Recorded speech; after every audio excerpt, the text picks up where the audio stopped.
안녕하세요 여러분, 배정원TV의 배정원입니다. 브라질리언 왁싱이라고 들어보셨나요? 아마도 유행에 첨단을 걸으시는 분이라면, 모험심이 있으신 분이라면, 혹은 노출이 좀 많은 일을 하시는 분이거나 취미가 수영이라든지 수영복을 입으셔야 되는 분들이라면 브라질리언 왁싱을 하셨을 수도 있을 것 같아요. 또 특히 요즘은 그 젊은 남성과 여성들 사이에서 브라질리언 왁싱이 마치 유행에 첨단을 걷는 세련된 사람의 상징인 것처럼 이야기가 되고 있는데요. 자, 브라질리언 왁싱이 정말 좋은 걸까? 그 장점과 단점이 어떤 것이 있는지 한번 알아보겠습니다. 예전부터요, 털은 남자와 여자에게 참 다른 의미였어요. 그렇죠? 그래서 남자들에게는 이 털이 많다는 게 남성성의 상징인 것처럼 여겨졌죠. 구렛나룻이나 수염이 많은 남자들은 왠지 좀 더 남성다워 보이는 그런 느낌이 있었잖아요.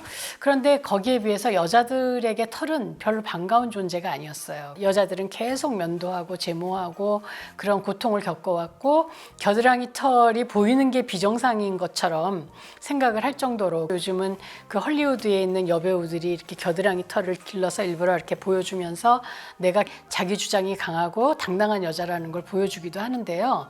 여자들은 좀 털이 없는 게 훨씬 더 여성스럽다라는 바디 이미지를 가지고 있었던 것 같아요. 그래서 남자도 여자도 요즘은 브라질리언 왁싱을 비롯한 제모를 많이 합니다.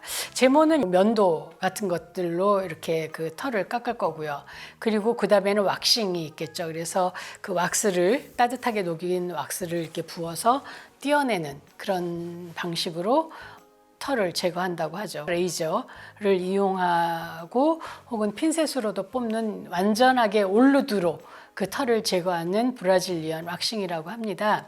이 브라질리언 왁싱은 1980년대에 브라질 여성들이 미국으로 이주해서 왁싱샵을 만들면서 유행했다고 하고, 이제 우리나라로도 점차 들어오면서 브라질리언 왁싱을 권유하는 연예인들이 많아지고, 보통의 그 여성들도 남성들도 브라질리언 왁싱 많이 하는 것 같아요. 자, 우리들 털에는요, 두 종류가 있죠. 그래서 테스토스테론이라고 하는 남성 호르몬과 관련된 털이 있고 관련되지 않은 털이 있습니다. 남성 호르몬하고 관련된 털은 보통 우리가 섹슈얼 헤어, 성모라고 얘기하는 것들이에요. 그래서 사춘기가 지나면 나는 털들이죠. 그래서 이 수염, 구렛나룻, 또 겨드랑이 털, 음모 이런 것들을 얘기합니다. 특히 가슴털도 마찬가지죠. 가슴털이 난 채로 태어나는 아기는 없잖아요. 우리들이 없애는 건 눈썹하고 머리털 말고는 전부 다 없애는 것 같아요. 그리고 얘기한 것처럼 성모는 남성 호르몬인 테스토스테론하고 연관이 되기 때문에 여자와 이 성모는 좀 생각해 볼 부분이 많이 있어요. 여자들도 여성 호르몬이 아니라 남성 호르몬이 많아지면 좀 많은 변화가 있어요. 일단 털이 좀 많아지죠. 그리고 남성 호르몬이 더 많아지면 대머리가 되기도 해요. 그리고 남성 호르몬 많아지면 목소리가 굵어집니다. 목소리가 굵어지고, 그리고 음모가 자라고, 그런 영향이 있죠. 그 보통 이제 무모증인 경우에 더 많이 고민을 했었어요, 실제로는. 그래서 여러분들 남자들은 잘 모르지만 여자들은 고속도로에 휴게소에 가면 화장실에 그 무모증, 빈모증 고민하시나요? 막 이런 스티커가 붙어 있고 했는데, 요즘은 브라질리언 왁싱으로 싹 없애버리니까 그런 고민은 좀 없어졌을지 모르겠어요. 브라질리언 왁싱의 좋은 점은 뭘까요? 일단 씻기가 편하겠죠? 여자들 같은 경우에는 월경 때 편하다라고 얘기하고, 냄새 덜 난다고 얘기하고, 또 면도보다는 좀 훨씬 더 늦게 자라기 때문에 털 관리하는 게 좋다라고 얘기하고, 깨끗해 보인다고 하고, 성관계 시에 흥분이 좀 더 잘 된다, 이런 얘기를 합니다. 의사들은 사실 권하는 의사들은 많이 없는 것 같아요. 보통 의학 전문가들은 그렇게 있지는 않다라고 얘기를 합니다.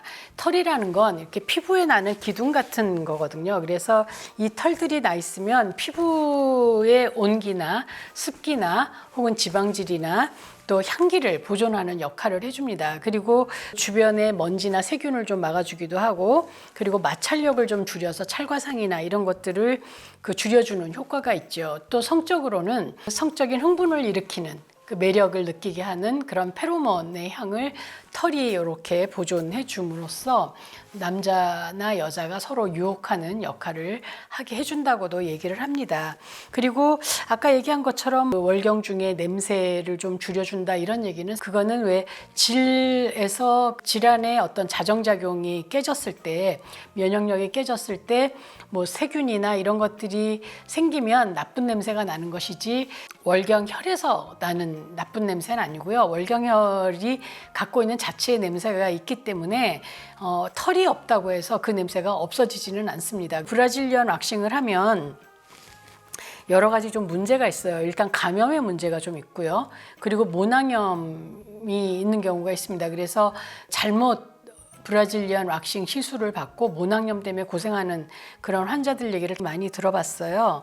그리고 성관계 할 때 둘 다 이 털이 없으면 좀 아플 수 있습니다. 아플 수 있고 또 이렇게 그 제거를 해주면 아무래도 손이 많이 닿을수록 색깔이 진해지거든요. 그래서 더 검게 착색이 될 수가 있고 깨끗해진 느낌은 드는데 전에보다 더 자주 뾰루지가 납니다 라고 얘기하는 것처럼 감염될 수 있고 성병에도 좀 쉽게 노출될 수 있습니다. 그 HPV 바이러스처럼 접촉성 헤르페스나 이런 것들에는 훨씬 더 위험이 높아진다라고 말할 수 있기 때문에 브라질리언 왁싱은 사실 의학 전문가들 얘기로는 건강에서는 득보다는 실이 좀 더 많다라고 얘기하고 있거든요. 그리고 브라질리언 왁싱 한 번 하면 또 계속 해야 되기 때문에 한 번 할 때 할 거냐 말 거냐를 좀 정하는 게 좋을 것 같습니다. 그래서 제 생각에는 뭐 비키니가 좀 많이 노출되는 걸 입으신다면 그때만 좀 가장자리를 정리하거나 이렇게 브라질리언 왁싱처럼 음모부터 또 그 항문 있는 데까지를 전부 다 없애는 거는 좀 건강에 안 좋을 수도 있기 때문에 안 하는 게 더 낫겠다라는 생각을 하고 있어요. 또 성 전문가로서는 아무래도 그 포르노에서는 거의 음모가 있는 여자들이 없거든요. 그래서 성기를 적나라하게 보여줘야 하기 때문에 그런 어떤 포르노에 익숙해진 남자들의 성적 판타지가 아닐까 하는 생각도 좀 들고 이 흥분이 된다는 점에서 오히려 왜 털이 없으면 이건 좀 애기 같다는 그런 느낌이 좀 더 들잖아요. 미성숙한 느낌이 들고 또 여러분한테 얘기하고 싶은 건 바디 이미지는 계속 변하는 거예요. 그래서 아시지만 양귀비가 75kg였다고 얘기를 하잖아요. 이렇게 풍만한 여자가 아름다웠을 때도 있었고 지금은 너무 마른 여자가 그 아름답다고 얘기를 하지만 우리 사회 문화가 변하는 거에 따라서 바디 이미지는 변하는 거고 지금은 브라질리언 왁싱이 유행이기 때문에 털이 없는 게 유행이지만 또 예전처럼 털이 없으면 이상한 걸로 비정상으로 느끼는 경우가 있을 수도 있기 때문에 좀 생각해 보셨으면 합니다. 어떠세요? 브라질리언 왁싱 해보고 싶으신가요? 여러분의 구독은 저에게 도움이 됩니다. 구독, 좋아요, 그리고 알림 표시까지